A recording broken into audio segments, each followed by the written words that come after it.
तो हेलो दोस्तों, जैसा कि आप सभी को पता है कि भगवान विष्णु ने मत्स्य का अवतार धारण किया था। जी हाँ, भगवान विष्णु ने मत्स्य का अवतार जरूर धारण किया था और इसका वर्णन किसमें किया गया है? तो अग्नि पुराण में किया गया है। किसने? तो अग्नि पुराण में किया गया है। तो हम जानेंगे कि भगवान विष्णु ने मत्स्य अवतार को क्यों धारण किया था, कि इसके पीछे का रीजन क्या था। तो आइए स्टार्ट करते हैं।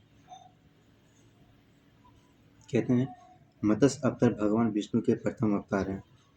मछली के रूप में अवतार लेकर भगवान विष्णु ने एक ऋषि को सब प्रकार के जीव जंतु एकत्रित करने के लिए कहा और पृथ्वी जब जल में डूब रही थी तब मत्स्य अवतार में भगवान ने उस ऋषि की नाव की रक्षा की। इसके पश्चात ब्रह्मा ने पुनः जीवन का निर्माण किया।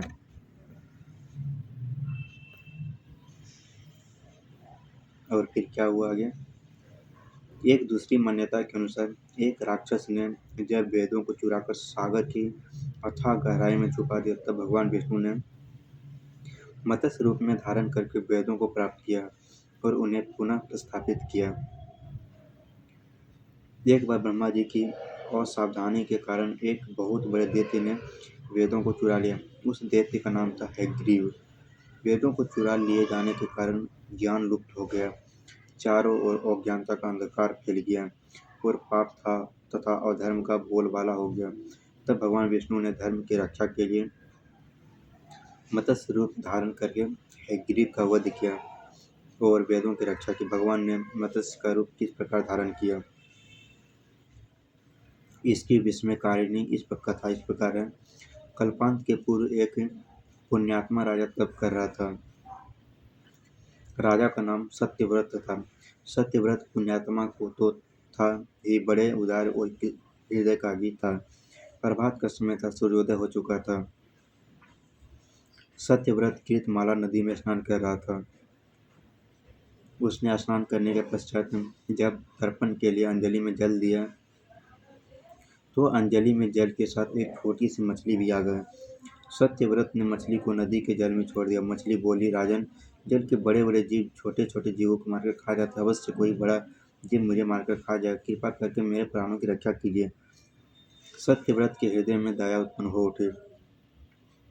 उसने मछली को जल से भरे हुए अपने कमंडलू में डाल दिया। तभी एक आश्चर्यजनक घटना घटी।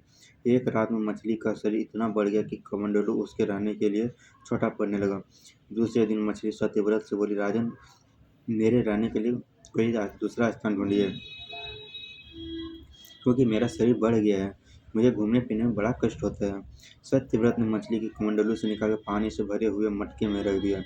यहाँ भी मछली का शरीर रात भर में ही मटके में इतना बड़ा हो गया कि मटका भी उसके रहने के लिए छोटा पड़ गया। दूसरे दिन मछली पुनः सत्यव्रत से बोली, राजन, मेरे रहने के लिए कहीं और प्रबंध कीजिए, क्योंकि मटका भी मेरे रहने के लिए छोटा पड़ रहा है। तब सत्यव्रत ने मछली निकालकर एक सरोवर में डाल दिया, किंतु सरोवर भी मछली के लिए छोटा पड़ गया। इसके बाद सत्यव्रत ने मछली को नदी में और फिर उसके बाद समुद्र में डाल दिया। आश्चर्य, समुद्र में भी मछली का शरीर इतना अधिक बढ़ गया कि मछली रहने के लिए वह छोटा पड़ गया। अतः मछली पुनः सत्यव्रत से बोली, राजन, यह समुद्र भी मेरे रहने के लिए उपयुक्त नहीं है, मेरे रहने की व्यवस्था कहीं और कीजिए। अब सत्यव्रत विस्मित हो उठा। उसने आज तक ऐसा मछली कभी नहीं देखी थी। वह विस्मय भरे स्वर में बोला, मेरी बुद्धि को विस्मय के सागर में डुबो देने वाले आप कौन हैं? मत्स्य रूपधारी श्री हरि ने उत्तर दिया, राजन, हयग्रीव नामक दैत्यों ने वेदों को चुरा लिया है। जगत में चारों ओर अज्ञान और अधर्म का अंधकार फैला हुआ है। मैंने हयग्रीव को मारने के लिए ही मत्स्य का रूप धारण किया है।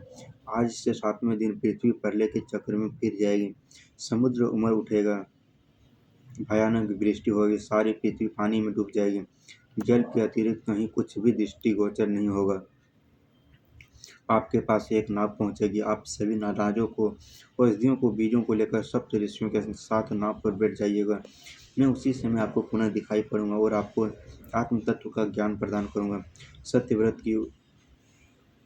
सत्यव्रत उस दिन से हरि का स्मरण करते हुए प्रलय की प्रतीक्षा करने लगे। 7वें दिन प्रलय का दृश्य उपस्थित हो उठा। समुद्र भी उमड़कर अपनी सीमाओं से बाहर बहने लगा। भयानक वृष्टि होने लगी। थोड़ी ही देर में सारी पृथ्वी जल पर ही जल हो गया। संपूर्ण पृथ्वी जल में समा गई। उसी समय एक नया नाव दिखाई पड़ी। सत्यव्रत सप्त ऋषियों के साथ उस नाव पर बैठ गए। उन्होंने नाव के ऊपर संपूर्ण अनाजों और औषधियों को बीज भर लिए। नाव प्रलय के सागर में तैरने लगी। प्रलय के उस सागर में उस नाव के अतिरिक्त कुछ भी नहीं दिखाई दे रहा था। सहसा मत्स्य रूपी भगवान प्रलय के सागर में दिखाई पड़े। सत्यव्रत और सप्त ऋषिगण मत्स्य रूपी भगवान की प्रार्थना करने लगे। भगवान से आत्मज्ञान पाकर सत्यव्रत का जीवन धन्य हो उठा। वे जीते जी ही जीवन मुक्त हो गए। प्रलय का प्रकोप शांत होने पर मत्स्य रूपी भगवान ने हयग्रीव को मारकर उससे वेद छीन लिए। भगवान ने ब्रह्मा जी को पुनः वेद दे दिए। इस प्रकार भगवान ने मत्स्य रूप धारण करके वेदों का उद्धार किया तो किया ही, साथ ही संसार के प्राणियों का भी अमित कल्याण किया। तो यही कारण था कि भगवान विष्णु ने मत्स्य अवतार लिए थे। ठीक है ना।